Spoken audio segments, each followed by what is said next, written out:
ایک سہیلی نے دوسری سہیلی سے پوچھا بچہ پیدا ہونے کی خوشی میں تمہارے شوہر نے تمہیں کیا تحفہ دیا؟ سہیلی نے کہا کچھ بھی نہیں۔ اس نے سوال کرتے ہوئے پوچھا کہ کیا یہ اچھی بات ہے؟ کیا اس کی نظر میں تمہاری کوئی قیمت نہیں؟ لفظوں کا یہ زہریلا بم گرا کر وہ سہیلی دوسری سہیلی کو اپنی فکر میں چھوڑ کر چلتی بنی۔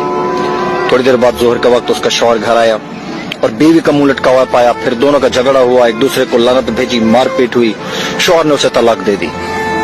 جانتے ہیں پرابلم کی شروعات کہاں سے ہوئی؟ اس فضول جملے سے جو اس کی عیادت کرنے آئی سہیلی نے کہا تھا۔ اس طرح زید نے حامد سے پوچھا تم کہاں کام کرتے ہو؟ حامد فلاں دکان میں۔ ماہانہ کتنی تنخواہ دیتا ہے؟ حامد 18,000 روپے۔ زید 18,000 روپے بس؟ تمہاری زندگی کیسے کٹتی ہے اتنے پیسوں میں؟ حامد گہری سانس کھینچتے ہوئے بس یار کیا بتاؤں۔ میٹنگ ختم ہوئی۔ کچھ دنوں کے بعد حامد اب اپنے کام سے بیزار ہو گیا اور تنخواہ بڑھانے کی ڈیمانڈ کر دی، جسے مالک نے رد کر دیا۔ نوجوان نے جاب چھوڑ دی اور بے روزگار ہو گیا۔ پہلے اس کے پاس کام تھا، اب کام نہیں رہا۔ ایک صاحب نے ایک شخص سے کہا جو اپنے بیٹے سے الگ رہتا تھا تمہارا بیٹا تم سے بہت کم ملنے آتا ہے، کیا اسے تم سے محبت نہیں؟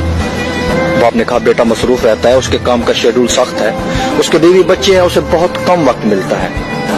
پہلا آدمی بولا واہ یہ کیا بات ہوئی، تم نے اسے پالا پوسا، اس کی ہر خواہش پوری کی، اب خود کو خواہ مخواہ سمجھاتے ہو کہ اس کو مصروفیت کی وجہ ملنے کا وقت نہیں ملتا؟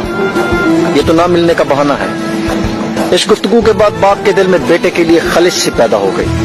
بیٹا جب بھی ملنے آتا وہ یہی سوچتا رہتا کہ اس کے پاس سب کے لیے وقت ہے سوائے میرے۔ یاد رکھیے زبان سے نکلے الفاظ دوسرے پر بڑا گہرا اثر ڈال سکتے ہیں۔ بے شک کچھ لوگوں کی زبانوں سے شیطان بول جاتا ہے۔ ہماری روزمرہ زندگی میں کچھ سوالات ہمیں بہت معصوم لگتے ہیں۔ تم نے یہ کیوں نہیں خریدا؟ تمہارے پاس یہ کیوں نہیں ہے؟ تم اس شخص کے ساتھ پوری زندگی کیسے چل سکتی ہو؟ تم اسے کیسے مان سکتے ہو؟ اس طرح کے بیشتر سوالات نادانی میں یا بلا مقصد ہم پوچھ بیٹھتے ہیں، جبکہ یہ بھول جاتے ہیں کہ ہمارے یہ سوالات سننے والے کے دل میں نفرت یا محبت کا کون سا بیج بو رہے ہیں۔ آج کے دور میں ہمارے ارد گرد یا گھروں میں جو فسادات ہو رہے ہیں ان کی جڑ تک جایا جائے تو اکثر اس کے پیچھے کسی اور کا ہاتھ ہوتا ہے۔ وہ یہ نہیں جانتے کہ نادانی میں یا جان بوجھ کر بولے جانے والے جملے کسی کی ذاتی زندگی کو تباہ کر سکتے ہیں۔ فساد پھیلانے والے نہ بنو۔